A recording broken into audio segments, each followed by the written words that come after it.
കഴിഞ്ഞ 2 ദിവസമായി സ്വർണ്ണവില റോക്കറ്റ് പോലെ കുതിച്ചുയരുന്ന കാഴ്ചയാണ് വിപണിയിൽ കാണാൻ കഴിഞ്ഞത്.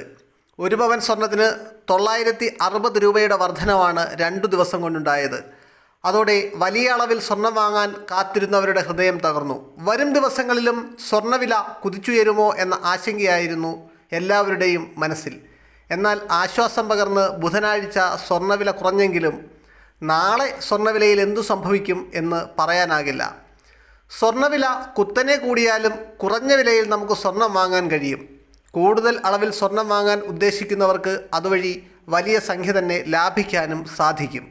സ്വർണ്ണവില കുത്തനെ കൂടിയാലും കുറഞ്ഞ വിലയിൽ എങ്ങനെയാണ് സ്വർണം വാങ്ങാൻ കഴിയുക എന്നതാണ് ഈ വീഡിയോയിൽ വിശദമാക്കുന്നത്. അതിനു മുമ്പ് സ്വർണം വാങ്ങുമ്പോൾ ഉറപ്പായും ശ്രദ്ധിക്കേണ്ട ചില കാര്യങ്ങൾ എന്തൊക്കെയെന്ന് നോക്കാം. പ്രധാനമായും വാങ്ങുന്ന സ്വർണത്തിൻ്റെ പരിശുദ്ധി പരിശോധിച്ച് ഉറപ്പുവരുത്താൻ മറക്കരുത്. അംഗീകൃതവും വിശ്വസനീയവുമായ ജ്വല്ലറികളിൽ നിന്നാണ് സ്വർണം വാങ്ങുന്നതെന്ന് ഉറപ്പാക്കുക. വ്യത്യസ്ത ജ്വല്ലറികൾ വ്യത്യസ്ത മേക്കിംഗ് ചാർജുകൾ ഉണ്ടായിരിക്കാം. അതിനാൽ നഷ്ടം സംഭവിക്കുന്നില്ലെന്ന് ഉറപ്പാക്കാൻ ഒന്നിലധികം ഉറവിടങ്ങളിൽ നിന്നുള്ള വിലകൾ താരതമ്യം ചെയ്യുന്നതും നല്ലതാണ്. കഴിഞ്ഞ 4 വർഷം കൊണ്ട് 30,000 രൂപയ്ക്കടുത്താണ് സ്വർണ്ണവില വർദ്ധിച്ചത്. പവൻ്റെ വില 25,000 കടക്കുന്നത് 2019-ലാണ്. 2020 വില 30,000 രൂപയ്ക്ക് മുകളിലെത്തി. 2 വർഷത്തിന് ശേഷം പവൻ്റെ വില 40,000 രൂപ കടന്നു. 2023 45,000 രൂപയും 2024 മാർച്ച് 29 പവൻ്റെ വില 500,000 രൂപയും കടന്നു.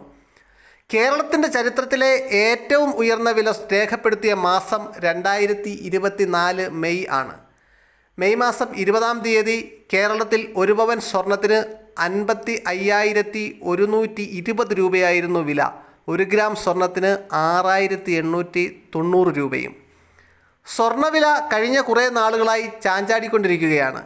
അതുകൊണ്ട് തന്നെ വരും ദിവസങ്ങളിൽ സ്വർണ്ണവില കുറയുമോ അതോ കൂടുമോ എന്ന് പ്രവചിക്കുക സാധ്യമല്ല.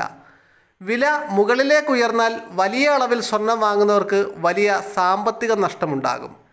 അതുകൊണ്ട് തന്നെ വലിയ അളവിൽ സ്വർണ്ണാഭരണം വാങ്ങാൻ ഉദ്ദേശിക്കുന്നവർ അഡ്വാൻസ് ബുക്കിംഗ് നടത്തുന്നത് നല്ലതാണ്. കാരണം സ്വർണത്തിൻ്റെ വിലയിൽ വർധനവുണ്ടായാൽ അതുവഴി ഉണ്ടാകുന്ന സാമ്പത്തിക നഷ്ടം കുറയ്ക്കാൻ അഡ്വാൻസ് ബുക്കിംഗ് സഹായിക്കും. നാം ബുക്ക് ചെയ്യുന്ന ദിവസത്തെ സ്വർണ്ണവില മാത്രം നൽകിയാൽ മതി എന്നതാണ് ഇതിൻ്റെ പ്രത്യേകത. ആഗോളതലത്തിൽ സംഘർഷങ്ങൾ വർദ്ധിക്കുന്നത് സുരക്ഷിത ആസ്തി എന്ന നിലയിൽ സ്വർണത്തിൻ്റെ ഡിമാൻഡ് വർദ്ധിപ്പിക്കുന്നുണ്ട്. അമേരിക്കയിൽ മാന്ദ്യഭീഷണി നിലനിൽക്കുന്നതും ലോകമെങ്ങും ഓഹരി വിപണികളിൽ കൂടിയ അസ്ഥിരത പ്രകടമാകുന്നതും വരും ദിവസങ്ങളിൽ സ്വർണ്ണവില മുകളിലേക്ക് ഉയരാൻ കാരണമായേക്കാം എന്നാണ് സാമ്പത്തിക വിദഗ്ധർ വ്യക്തമാക്കുന്നത്. കേരളത്തിലെ സ്വർണ്ണവില തീരുമാനിക്കുന്നത് all Kerala gold and silver merchants അസോസിയേഷനാണ്. ഓരോ ദിവസത്തെയും രൂപയുടെ വിനിമയ നിരക്ക്, അന്താരാഷ്ട്ര വിപണിയുമായി ബന്ധപ്പെട്ട ഇന്ത്യയുടെ 24 ക്യാരറ്റ് സ്വർണത്തിൻ്റെ ബാങ്ക് നിരക്ക്, ഡോളർ വില തുടങ്ങിയ ഘടകങ്ങളെല്ലാം അസോസിയേഷനുകൾ സ്വർണ്ണവില നിശ്ചയിക്കുന്നതിൽ കണക്കിലെടുക്കുന്നുണ്ട്.